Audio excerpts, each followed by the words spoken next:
आप सल्लल्लाहु अलैहि वसल्लम के वफात से पहले उन्होंने सहाबा को पहले ही बता दिया कि उनके जाने के बाद दुनिया में क्या क्या होने वाला है।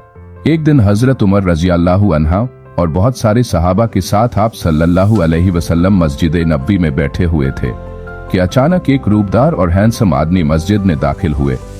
उनके कपड़े बिल्कुल दूध की तरह सफेद और बाल बिल्कुल ब्लैक। उस दिन से पहले उन्हें मदीना में किसी ने भी नहीं देखा था।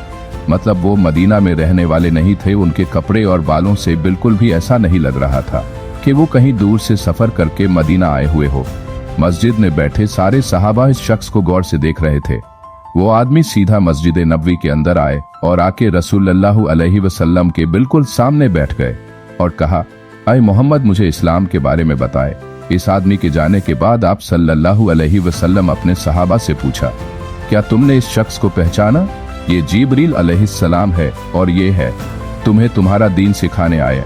आप सल्लल्लाहु अलैहि वसल्लम ने जिब्रील अलैहिस्सलाम को इस्लाम के बारे में बताया कि अल्लाह के सिवा किसी को खुदा न मानो, मोहम्मद को अल्लाह का रसूल मानो, नमाज, रोजा, ज़कात और हज अदा करो। जिस पर जिब्रील अलैहिस्सलाम ने कहा कि आपने बिल्कुल सच फरमाया।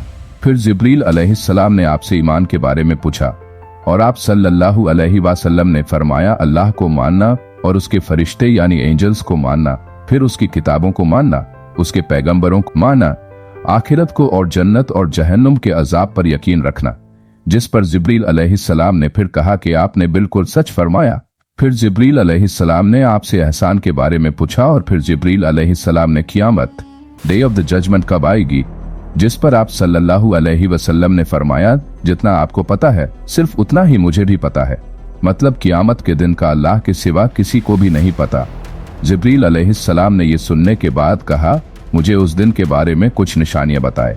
अब तक इस डिस्कशन में जितने भी बातें हुई उन सब को आप सल्लल्लाहु अलैहि वसल्लम ने पहले भी एक्सप्लेन कर चुके थे, क्योंकि ये वाकया आप सल्लल्लाहु अलैहि वसल्लम के वफात के कुछ ही अरसे पहले हुआ, जब ऑलमोस्ट सारा कुरान नाजिल हो चुका था। लेकिन इसके बाद आप सल्लल्लाहु अलैहि वसल्लम ने क़यामत की जितने भी निशानियां बताए वो इससे पहले किसी को भी नहीं पता थी। और इन निशानियों का ताल्लुक सहाबा से ज्यादा हमसे है, क्योंकि जो निशानियां आप सल्लल्लाहु अलैहि वसल्लम ने बताई वो सहाबा ने अपनी जिंदगी में पूरी होती नहीं देखी, बल्कि वो निशानियां आज हम देख रहे हैं।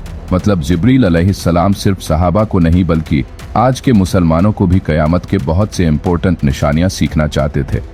आप सल्लल्लाहु अलैहि वसल्लम ने जिब्रील अलैहिस्सलाम को जवाब दिया कि जब एक लोंडी अपने मालकिन को जन्म देगी, जिसको बहुत से स्कॉलर समझते हैं जब औलाद अपने वालिदैन को अपना गुलाम समझेंगे, और जब ये नंगे पैर गरीब चरवाहे एक दूसरे आपस में बिल्डिंग्स बनाने में कंपटीशन मुकाबला करेंगे। जिब्रील अलैहिस्सलाम ने फिर कहा कि आपने बिल्कुल सच कहा, और उठकर वहां से चले गए। और आप सल्लल्लाहु अलैहि वसल्लम सहाबा को भेजा कि कोई जाकर इस आदमी को ढूंढे।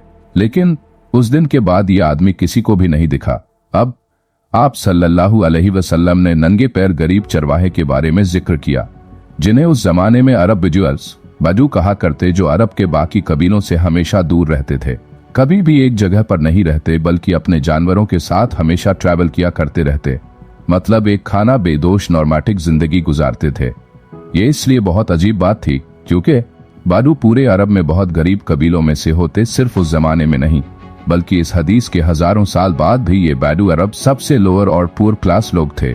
इसलिए सहाबा भी हैरान थे कि ये हमारे सोसाइटी के सबसे गरीब लोग कैसे आपस में लंबी लंबी बिल्डिंग्स बनाने में मुकाबला करेंगे। लेकिन आप सल्लल्लाहु अलैहि वसल्लम के बाद खिलाफते राशिदा दुनिया के हर तरफ फैलने के बाद दुनिया की सबसे बड़ी सुपर पावर बन रही।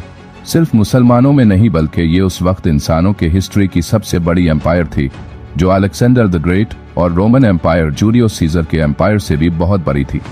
इसका फायदा उठाते हुए ये बेदुइन्स पूरे दुनिया में फैल गए, लेकिन फिर भी इनकी सबसे बड़ी पॉपुलेशन इसी अरब के इलाके में रही। आहिस्ता आहिस्ता वक्त गुजरता गया और इनका कल्चर बिल्कुल भी नहीं बदला और ये बेदुइन्स उसी तरह अपनी जिंदगी गुजारते रहे। आखिर 1000 साल बाद उस्मानिया खिलाफत के आखिरी जमाने में दुनिया पुराने जमाने से एक नई इंडस्ट्रियल एज की तरफ बढ़ने लगी। तो आखिर उस्मानी खलीफा सुल्तान अब्दुल हमीद ने मुसलमानों को भी मॉडर्न दुनिया की तरफ लाने के लिए बहुत स्ट्रॉन्ग रिफॉर्म्स किए और पूरी एम्पायर में बहुत सारे प्रोजेक्ट शुरू किया, और इसमें इस्तांबुल से मदीना के लिए एक ट्रेन का रास्ता भी बनाए गए। लेकिन इस ट्रेन के रास्ते में हमेशा से एक बहुत बड़ी रुकावट थी, वो यही बेदुइन्स। इन्हीं बेदुइन्स इससे बहुत साल पहले 1757 में 20,000 हाजियों को शहीद भी किया था, जिसके बाद उस्मानिया सल्तनत इनके कल्चर को चेंज करने लगी और इन्हें खानाबादोश नॉर्मेटिक जिंदगी से एक परमानेंट इलाके में सेटल करने की कोशिश करने लगे। लेकिन बेदुइन्स कबीले उस्मानिया खिलाफत के इस रिफॉर्म से बिल्कुल भी खुश नहीं थे। तो आखिर सऊदी अरब के पहले बादशाह इब्ने सऊद ने बेदुइन्स को यूनाइट करके ऑटोमन एम्पायर के खिलाफ एक फौज बनाई और फिर ब्रिटिश की मदद से इस पूरे इलाके को फतेह कर लिया, जिसे आज हम सऊदी अरेबिया कहते हैं। और कुछ सालों बाद इन इलाकों से ऑयल यानी तेल डिस्कवर होने के बाद यही बेदुइन्स, जिनकी इससे पहले कोई औकात नहीं थी, अब दुनिया के सबसे रिच लोगों में से थे और इनमें से बहुत सारे मिलियनर और बिलियनर भी सामने आए। लेकिन तेल डिस्कवर होने के बाद इनको ये पता चला कि ये ऑयल हमेशा के लिए नहीं रहेगा, बल्कि एक दिन बहुत जल्द खत्म हो जाएगा, जिसके साथ इनकी सारी लक्सोरियोज भी खत्म होने वाली है। तो सबसे पहले दुबई के किंग शेख मोहम्मद बिन राशिद, जो एक बेदुइन बद्दू कबीले से है, उन्होंने एक बार इंटरव्यू में खुद कहा है उन्हें बेदुइन कबीले से होने में फक्र है।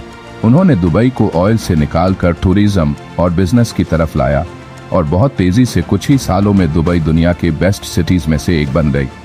और फिर कुछ सालों बाद दुनिया की सबसे बड़ी बिल्डिंग बुर्ज अल खलीफा भी दुबई में बन गई। ये अब तक इंसानों की बनाई हुई सबसे लंबी बिल्डिंग है। इससे पहले एक जमाने में, आज से 4500 साल पहले, इजिप्ट में फिरौनों के बनाए हुए pyramid, specifically the pyramid of Giza, इंसानों की बनाई हुई सबसे बड़ी बिल्डिंग होने का ये टाइटल इस पिरामिड के पास 3800 साल तक रहा। मतलब 3800 साल तक कोई भी फिरौनों से लंबी बिल्डिंग नहीं बना सके। लेकिन 3800 साल बाद यूरोप के एक चर्च ने पिरामिड का ये रिकॉर्ड तोड़ दिया, जिसके बाद पेरिस के आईफेल टावर और 9/11 में तबाह होने वाली वर्ल्ड ट्रेड सेंटर भी दुनिया की सबसे बड़ी बिल्डिंग रह चुकी है। इसके बारे में फिर हम कभी बात करेंगे, तो सब्सक्राइब कर लो। फिलहाल दुबई की इस अजीम कामयाबी को देखकर सऊदी ने भी इसे कॉपी करना शुरू किया और मक्का में मस्जिद हरम के बिल्कुल सामने दुनिया की फोर्थ सबसे बड़ी बिल्डिंग बनाई और कुछ ही साल बाद दुनिया की सबसे बड़ी बिल्डिंग बनाने का ऐलान भी कर दिया, जिसे किंगडम टावर या जेरा टावर, जो दुबई के बुर्ज खलीफा से भी बड़ी होगी। और इस तरह सऊदी यूएई से आगे निकल जाएगा। और इस सारे प्रोजेक्ट्स को हेड करने वाले का नाम है अल वालिद बिन तलाल, जो कुछ साल पहले दुनिया के अमीर अरब जिनके कबीले का ताल्लुक अगेन एक बेदुइन कबीले से है। जिसके बाद दुबई ने सऊदी से दोबारा आगे निकलने के लिए दुबई में एक नई दुनिया की सबसे बड़ी बिल्डिंग बनाने का ऐलान किया, जो इन दोनों बुर्ज खलीफा और जेरा टावर से भी बड़ी होगी। और आजकल हर कुछ अरसे बाद बहुत तेजी से अरब में ऐसी लंबी लंबी बिल्डिंग्स के प्रोजेक्ट्स का ऐलान हो रहा है। इवन अरब कंट्रीज एक दूसरे को ये तक नहीं बता रहे हैं कि उनके अगले प्रोजेक्ट की हाइट क्या होगी, क्योंकि फिर बाकी अरब कंट्रीज उनसे आगे निकलने के लिए कहीं उससे भी बड़ी बिल्डिंग्स का ऐलान ना कर दे। और इस तरह लंबी बिल्डिंग बनाने का एक सख्त कंपटीशन इन सारे अरब ममालिक में स्टार्ट हो चुका है, जिनमें ऑलमोस्ट सारे प्रोजेक्ट्स के पीछे ऐसे लोग हैं जिनका कोई ताल्लुक उन्हीं बेदुइन्स कबीले से है। और आज ये जो कुछ भी हो रहा है, इन सब का रसूल अल्लाह अलैहि वसल्लम 1400 साल पहले ही जिब्रील अलैहिस्सलाम और सहाबा को बता दिया था कि एक दिन ये बेदुइन्स आज नंगे पैर चरवाहे हैं, वो एक दूसरे से बड़ी और लंबी बिल्डिंग्स बनाने में मुकाबला करेंगे।